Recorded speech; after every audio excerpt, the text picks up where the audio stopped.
Our beloved iPhones have become an extension of ourselves, connecting us to the world with just a swipe and a tap. But what happens when our trusty the iPhone 11 suddenly decides to go on a strike? Yes, we are talking about the dreaded moment when the screen stops responding to our touch.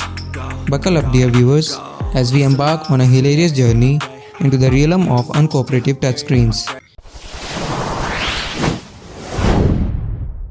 Picture this: you are scrolling through your favorite app, a twinkle in your eye, and a grin on your face. But wait, your finger dances across the screen and nothing happens. Panic sets in.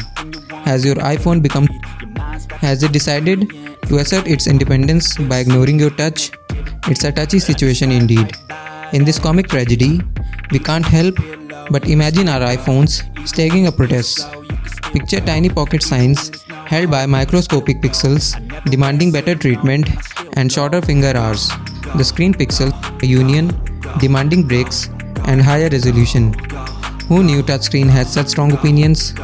When faced with an unresponsive screen, desperation takes over. We start tapping the screen more aggressively, hoping that a sudden burst of energy will revive it. It's like performing a frantic finger dance routine, complete with spins, twists, and a dash of interpretive touch. Alas, the screen remains unfazed, leaving us feeling like clumsy dancers with two left thumbs. In moment of sheer frustration, we resort to unconventional methods. Enter the finger flick technique. We flick, we swipe, we tap with an intensity usually reserved for solving Rubik's cubes. It's a wild attempt to shock the screen back to life.